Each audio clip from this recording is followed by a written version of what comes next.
មូលហេតុដែលធ្វើឲ្យវីដេអូយើងលេងដើរឬក៏វីដេអូយើងបូតទៅស៊ីថ្លៃគឺខ្ញុំនឹងមកបង្ហាញហេតុអីបានជាបែបហ្នឹងអញ្ចឹងណាហ្នឹងហើយតើតើនៅកន្លែងនេះដោយសារតែមូលហេតុដែលវីដេអូយើងលេងដើរគឺវាអាចមកពី3ចំណុចគឺទី1វីដេអូរបស់យើងគឺបូតទៅគឺ cost វាអាចទាញភ្ញៀវបានមានន័យថាវីដេអូយើងផលិតទៅល្អនិយាយចំគោលដៅនិយាយតាក់ទាញមានន័យថាយើងនិយាយក្បាលវីដេអូធ្វើឲ្យគេចាប់អារម្មណ៍គឺគេអាច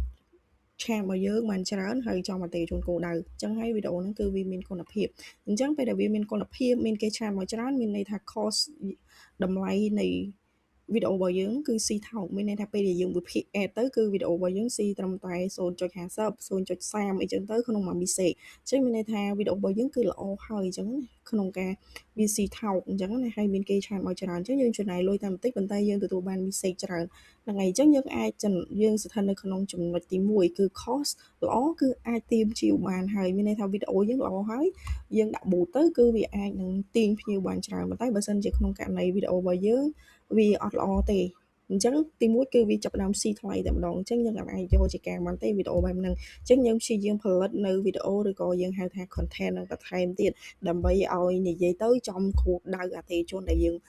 ចង់បានអញ្ចឹងណាហ្នឹងហើយអញ្ចឹងទី1គឺ cost ល្អគឺអាចទាញភ្ញៀវបានពេលដែលដបងអញ្ចឹងណាហ្នឹងហើយបន្តមកទៀតគឺ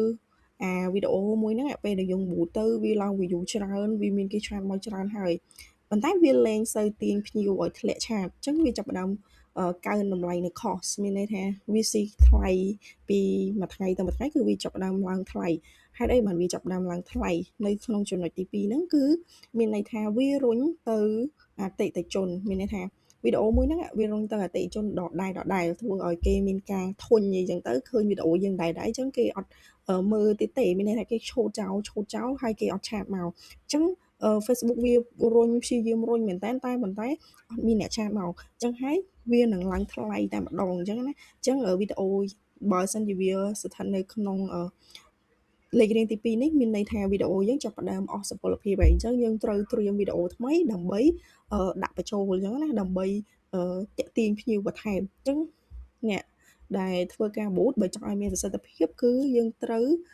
ចេះផលិតវីដេអូឲ្យបានច្រើនហើយនិយាយធ្វើម៉េចឲ្យតាក់ទាញអារម្មណ៍ភ្ញៀវរបស់យើងពិសេសនៅក្បាលវីដេអូរបស់យើងត្រូវតែតាក់ទាញភ្ញៀវឲ្យបានអញ្ចឹងណាហ្នឹងហើយបន្តមកទៀតគឺវាដល់ចំណុចទី3វានឹងដើរមកដល់ចំណុចទី3គឺខុសនឹងស៊ីថ្លៃហើយលែងដើរតែម្ដងមានន័យថាវាលែងរុញហើយក៏វាឡើងថ្លៃដូចជាមួយ message អាចស៊ីចាប់ពី$2ទៅ$3តែម្ដងអញ្ចឹងមានន័យថាបើវាស៊ីដល់ cost ហ្នឹងវាស៊ីដល់ថ្លៃប៉ុណ្ណឹងហើយគឺយើងបិទវាហើយគឺយើងចាប់ផ្ដើម boot ឬក៏បដូរវីដេអូថ្មីទៅដោយសារតែ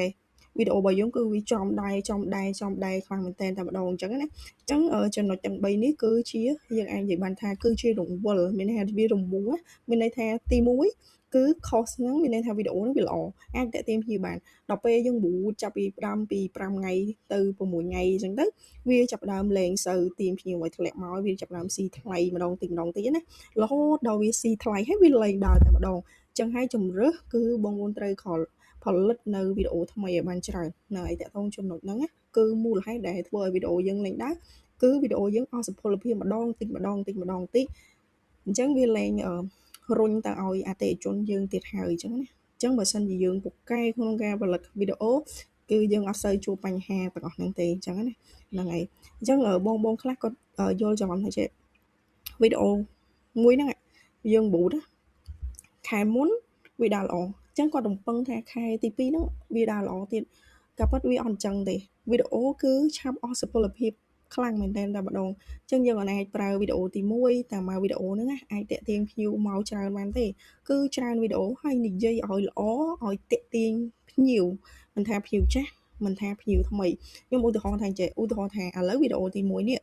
វារុញទៅដល់អតិថិជនម្នាក់ទី1ហ្នឹង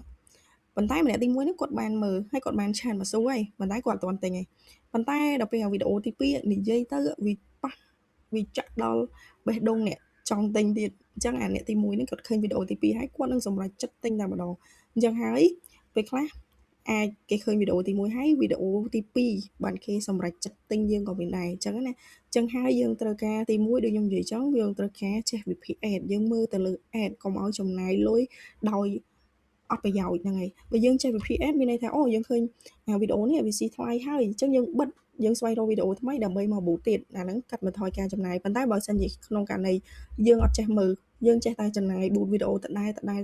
លចាយលុយចោលដល់អត់ប្រយោជន៍ហើយយើងអត់ទទួលបាន view ឆានមកទៀតហើយអញ្ចឹងយើងលូថាហេតុអីបានគេមាន view ហេតុអីបានយើងអត់ view យើងត្រូវសួរខ្លួនឯងវិញអញ្ចឹងណាអញ្ចឹងហើយខ្ញុំនៅតែនិយាយដដែលថាបងប្អូនត្រូវតែមើលវីដេអូទាក់ទងនឹងការវិភាគ ad សារឡើងសារចុះបើសិនអត់យល់អាចសួរពួកខ្ញុំបានដោយសារកន្លែងហ្នឹងវាចំណុចហ្នឹងគឺវាសំខាន់ជាងគេតែម្ដងបើសិនជាមិនចង់ជះលុយចោលដោយអត់ប្រយោជន៍គឺបងត្រូវតែស្វែងយល់ហើយនឹងរៀនបន្ថែមអញ្ចឹងណាអញ្ចឹងវីដេអូនេះគឺខ្ញុំមានការចែករំលែកទាក់ទងនឹងអឺចំណេះដឹងថ្មីតែប៉ុណ្្នឹងទេហើយខ្ញុំនឹងចែករំលែកនៅវីដេអូក្រោយទៀតទាក់ទងនឹងចំណេះដឹងទាក់ទងនឹង page បន្ថែមទៀតអញ្ចឹងណាអញ្ចឹងបើបងប្អូនមានចម្ងល់អាចឆាតដល់ខ្ញុំផ្ទាល់ក៏បានឆាតនៅក្នុង group VIP ក៏បានអញ្ចឹងណាអរគុណជួបគ្នានៅវីដេអូក្រោយ